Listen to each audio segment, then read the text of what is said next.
Magandang araw mga kaibigan. Tingnan natin itong area ng Binyan, no? So, yung alignment kung saan ay itatayo din nila yung future NSCR Binyan Station. Yung area na titingnan ng ating drone ay dito. Ito yung satellite view niya. So, dito siya sa may area ng malapit sa Binyan Old Station, no? So ito yung Old Binyan Station. Ito yung isa pang station na currently ay yun yung ginagamit, no? Yung ating area kung saan makikita ng drone ay dito sa area na yan. So at least may idea kayo yung location ng tinitingnan ng ating drone shot, no? Okay, moving on. So yan yan yung Old Binyan Station. At dito naman sa bandang gilid yung Old Binyan Station, no?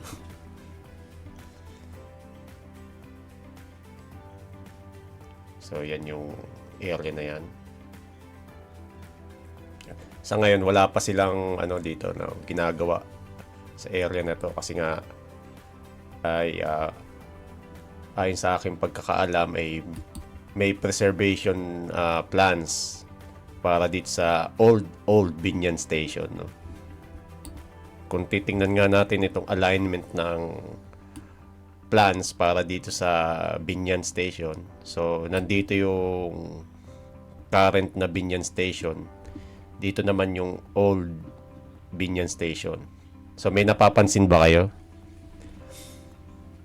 So, itong plano nila para dun sa cargo rail, sa at-grade trucks, no? At-grade, it means na nasa ground level, no, na rails, no? Bukod pa yon dito sa NSCR line, no, which is nasa viaducts, no? Napapansin nyo ba na medyo iiwasan nila itong Old Binyan Station, which is dito siya? So, dahil nga mayroon silang balak na i-preserve itong Binyan Station, no? So, kaya iniwasan nila sa plano na ito, no?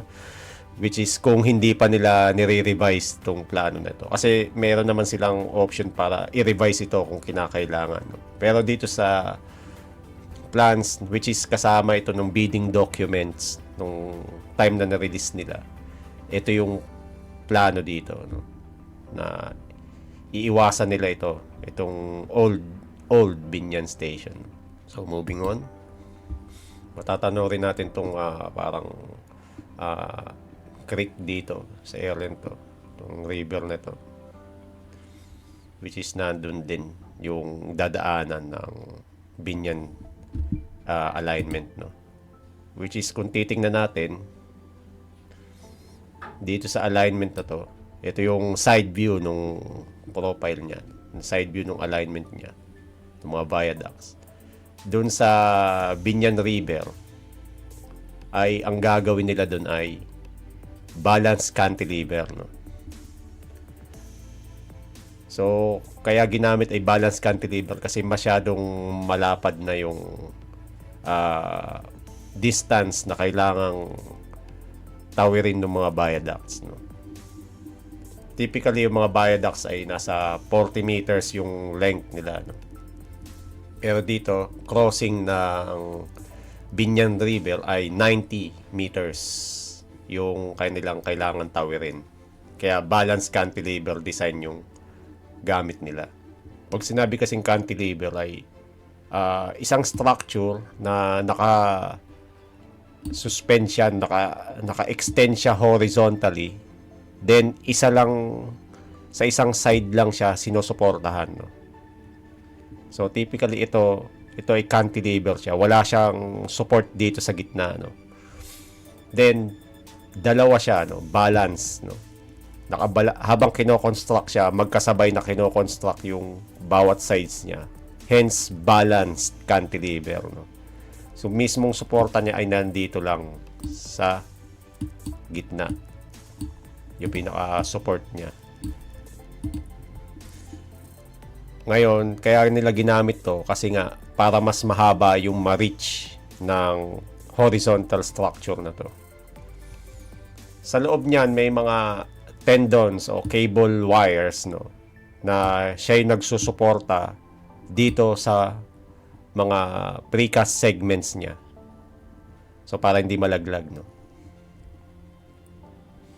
And then dahil nga balance yan, hindi yan basta-basta babagsak dahil nandito yung pinakasuporta niya sa gitna. Compared dun sa normal na construction ng mga viaducts na may support siya sa magkabilang gilid, kaya dyan lang yung mga tendons niya hanggang gilid lang. Yung tendons ay yun yung wire na kung saan yun yung nagbibigay ng kinocompress yun, no? Ini-stretch yun, kinocompress para magdikit-dikit yung mga segmental box girder, no? And then dito rin sa kabila. So dito yung pinaka-support niya. Then nandito yung mga cable niya, tendons niya. Then dito rin sa area na to. Okay, moving on.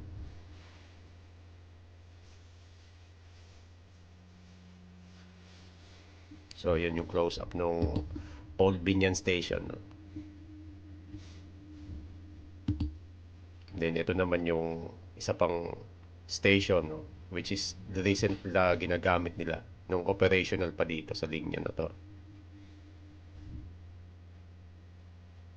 Ito naman General Malbar Street. Then ito pa yung isang area ng alignment na meron pa ring mga kabahayan, no?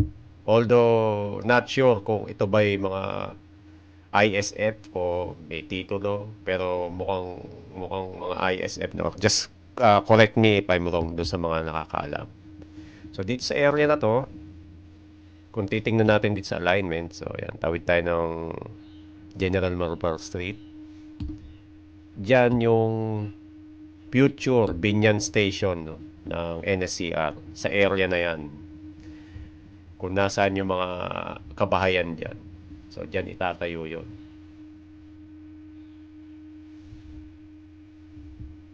And kung titingnan natin yung profile niya, side profile niya. From north, medyo mababa yung elevation ng mga viaducts. So kung i-compute natin, ito yung existing ground level, no? So and then ito yung rail level, itong sa pangalawang side na to.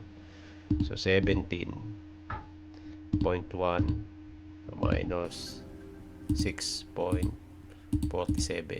in meters yan, ha. So nasa 10 meters, or kung i-convert natin sa feet times 3.28 ay nasa 34 feet yung taas mula sa ground hanggang do sa level kung nasan yung relays, no. Yun yung taas nung viaducts diyan. Pero approaching ng future Binyan Station ay gradually tataas siya. And hanggang sa makarating dito sa level ng Binyan Station.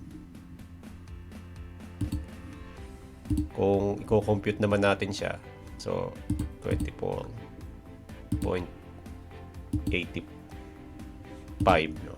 Yeah, round na lang natin. Then subtract natin yung level ng ground from the sea level, no. 85. 17 meters yung taas. Then kung gagawin nating feet, multiply by 3.28. So nasa 55 feet, 55.7 feet yung magiging taas dyan sa area na yan ng mga viaducts, no, yung rail level, ha. And then tuloy-tuloy yon, then gradually bababa, gradually ay approaching muna dito sa balance cantilever nga, no, dun sa Binyan River. Then unti-unti na naman siyang bababa. Yun yung kanilang magiging profile diyan sa area na yan, no. So ito yung area na yan. Kung i-overlay natin yung mismong plano para sa drawing para sa station, yan. Yan yung magiging area dyan, no, ng Binyan Station. So ito yung mismong station building, then may plaza siya. Then may access siya. Ito yung plaza, no. May access siya para dito sa mga manggagaling dito sa General Malbar Street. Then may roundabout siya dito sa area na to. Yun ay kung kagaya ng sinasabi ko, maaring may mga revisions na silang ginawa, no, since na lumabas itong plano nila, no. Pero as of now, ito yung available sa atin, no. So yan yung magiging parang forma kung nasaan yung anong gagawin sa area na yan. So lahat ng mga kabahayan diyan aalisin yan by the looks of it, no. Pero itong dito sa area na kung nasaan yung yung facilities nitong parang sementeryo dito, mukhang hindi naman siya madadamay. So yan yung magiging gagawin diyan sa area na yan. Then moving on. Sa ngayon yan, nandyan pa rin yung mga kabahayan diyan, hindi pa nila ginagalaw. Maaring wala pang relocation areas or maaring may kung ano man dahilan kung bakit hindi pa sila naalis dyan, no? Then going towards north tayo.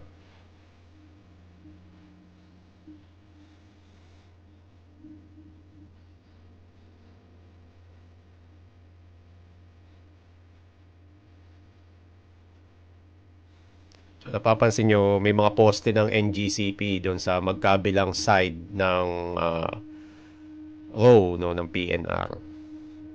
Although mukhang hindi naman siya matatamaan ng mga viaducts, pero let's see kung anong gagawin dyan. Ayan, may mga bakod na naalis na nila yung mga relays. So, yung mga nabakura na yan, hindi pa yan yung mismong lapad nung row, ha. So, yan lang para i-isolate lang nila yung ng mga natanggalan na ng relays. Pero yan, lalapad pa yan kasi average nasa 30 meters yung lapad ng row, no. So, pwede nating maging guide yung mga poste ng NGCP, no. So, ganyang kalapad yung iti-take nila dyan. So, yung mga bahay sa gilid, maalis yan. So, ito pa, looking towards the south naman, no. So, kaya nga, nung nakita natin kanina, dito yung position nung kung saan itatayo yung NSCR station ng Binyan. Then, ito yung old station. Sa area na yan. Then, looking towards the south, nandun yung activities nila. Saan naglalagay na sila ng mga columns, no. Prepare na sila.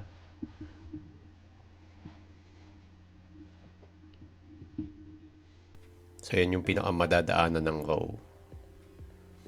Not sure kung lahat ba yan, lahat ba ng mga affected yan, na title holders, land title holders ay nabayaran na ba o ano.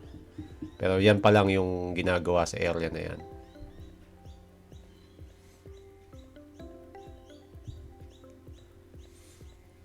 So ito sa tabi, parang cemetery siya, no.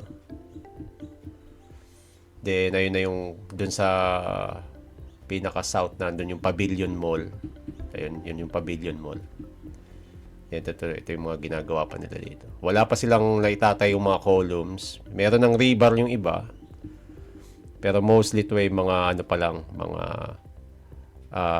maaring pile hacking yung ginagawa nila dito. Then preparation na para maglagay na ng mga pile caps. So yun lang po muna para sa area na to. Maraming salamat po sa inyong panonood.